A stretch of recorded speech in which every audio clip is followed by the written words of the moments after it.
Fala meu povo, segunda-feira gravando esse vídeo, um dia após o Bahia, a derrota de ontem, pra gente nesse vídeo falar ainda mais sobre o resultado de ontem, trazer mais algumas coisas da coletiva do Rogério Ceni, indícios do que ele falou sobre contratações e coisas do tipo, além também de repercutir ainda mais essa derrota do Bahia e justamente falando sobre contratações, porque hoje, 1º de abril, abre a janela de transferências domésticas aqui no Brasil, apenas para jogadores que disputaram os estaduais ou que estão disputando os estaduais, e desde já peço desculpa pela minha voz.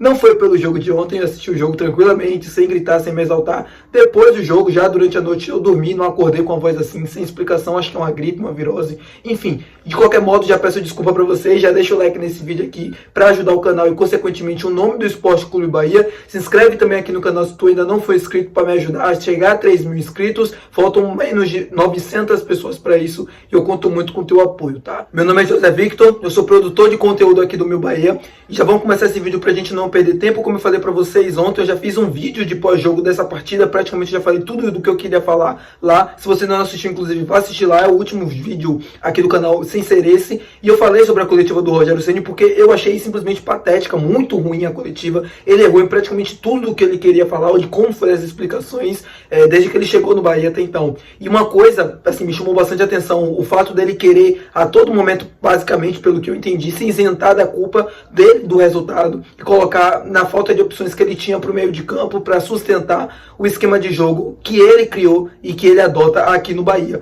E ontem não tinha me chamado a atenção, porque, enfim, eu cheguei tarde, gravei o vídeo e fui dormir, mas o Rogério utilizou na partida de ontem, ele falou tanto sobre a ausência de meias no banco de reserva para fazer as substituições, e ontem, no time titular, de 11 jogadores, 7 eram oriundos na posição deles, de origem era meio campistas. A gente tinha um Rezende improvisado na lateral esquerda, o quarteto com Jean Lucas, Caio Alexandre, Cauli, Everton Ribeiro, mais o Juba, além do Tassiano mais à frente, que em tese é um meio campista que pode fazer a função ali no meio de campo, mas ontem e ultimamente vem jogando como centroavante. Isso é uma clara demonstração, primeiro, de um erro de planejamento, porque o Rogério, o mesmo Rogério que vai para a coletiva o tempo todo reclamar da falta de opções, reclamar da falta de jogadores que ele tem no banco, principalmente do meio de campo, é o mesmo Rogério que pediu e clamou por um elenco mais curto diversas vezes no início da temporada. Então é meio contraditório ele falar agora sobre a falta de opções que ele mesmo pediu por um elenco curto e agora ele reclamar dessas faltas de opções. Outra coisa também muito importante de se destacar, ele tem o Rezende jogando improvisado na lateral esquerda e ora às vezes o Luciano Juba também. Mas a saída do Camilo Cândido no início da temporada veio com o aval dele. O Rogério deu o aval para a saída do Camilo Cândido. A mesma coisa o Matheus Bahia também. O Bahia ficou sem 3 laterais esquerdos pela temporada, porque o Chaves também foi embora. O Iago, que em tese era o jogador para chegar nesse início de temporada, o Bahia não conseguiu a antecipação dele para chegar agora. O time da Alemanha preferiu manter o jogador, mesmo sem uma compensação financeira, para conseguir o retorno técnico dele, e é todo do direito, tá? Então não é um problema. Mas, enfim, a saída desses laterais esquerdos veio com o aval do próprio treinador, que não conseguiu ter uma peça de reposição para isso e teve que improvisar um meio-campista, Rezende, ou um atacante, ou um meio-campista também pela esquerda, que é o Luciano Juba.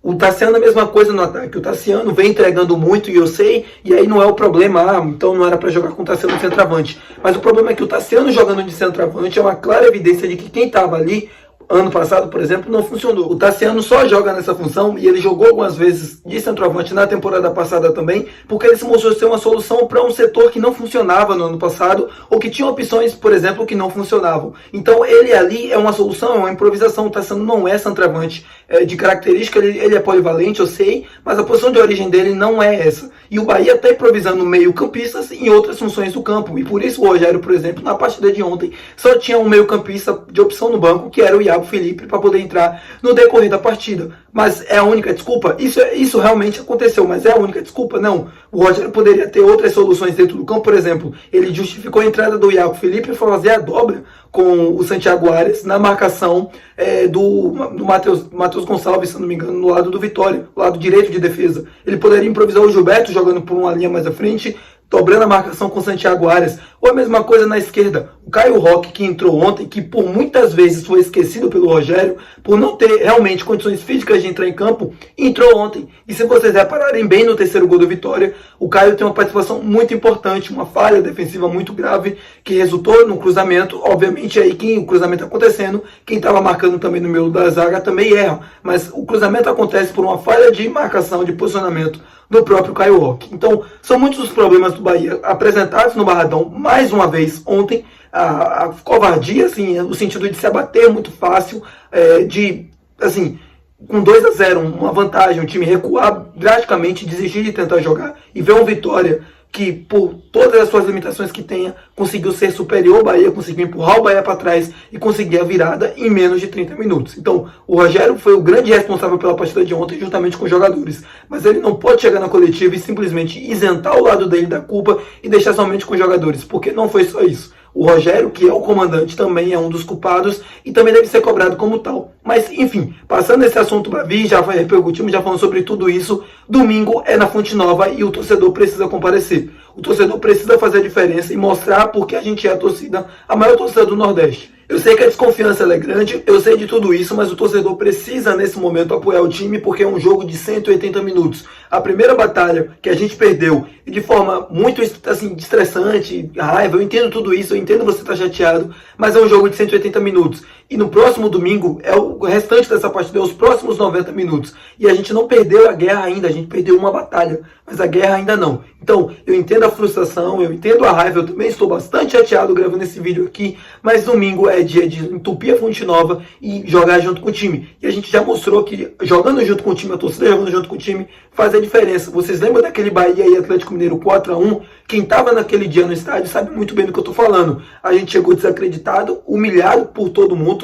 já dava o Bahia como rebaixado, a torcida acreditou, jogou junto com o time e a gente viu o resultado. Então, é esse o mesmo espírito para o domingo que vem, para a gente conseguir o 51º título do Bahia na história do Campeonato Baiano. Bom, vamos falar agora sobre a janela de transferências. Hoje, 1º de abril, abre a janela doméstica e para quem ainda não entendeu como funciona essa janela, eu vou explicar rapidamente. Ela está aberta do dia 1 até o dia 19 de abril, somente para a contratação de jogadores que disputaram, que estão inscritos em algum estadual pelo Brasil. Ou seja, é uma janela somente nacional. Só pode contratar jogadores que disputaram os estaduais nesse primeiro semestre em 2024. Ou seja, o Bahia tem para fazer até do dia 19 de abril a chegada de mais alguns reforços.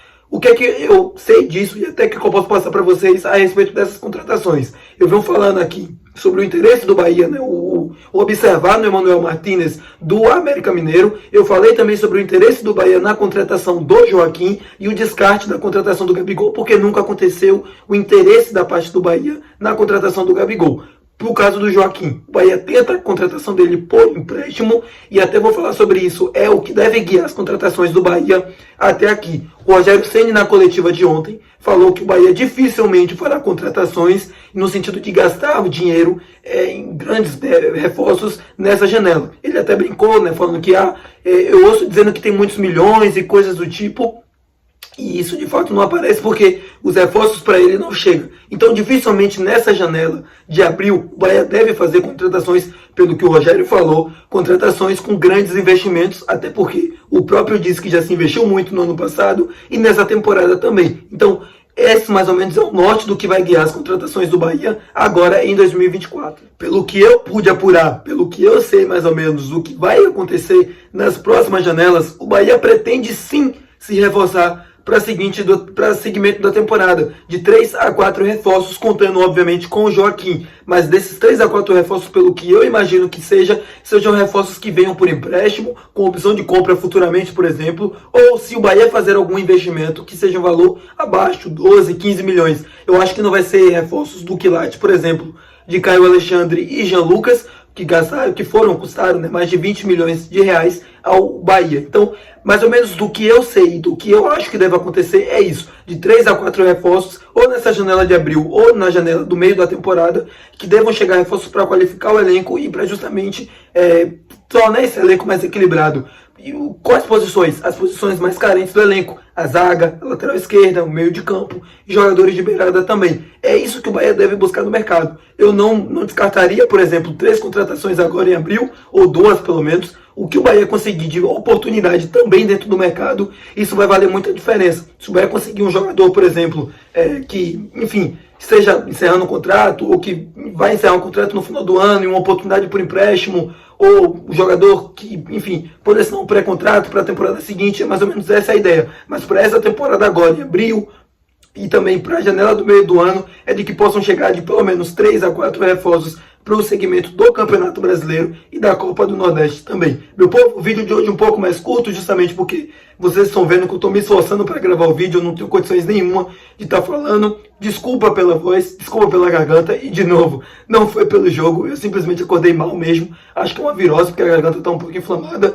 Peço humildemente perdão aqui pela qualidade do vídeo e do áudio, mas, enfim, a informação foi passada para vocês. Espero que vocês tenham gostado. Deixa o like aqui nesse vídeo, se inscreve no canal também para ajudar a gente a chegar a 3 mil inscritos e bora para cima amanhã, com fé em Deus. Minha voz vai estar melhor e o vídeo também vai ser mais longo, de muita informação para vocês, tá? Até amanhã. Beijo.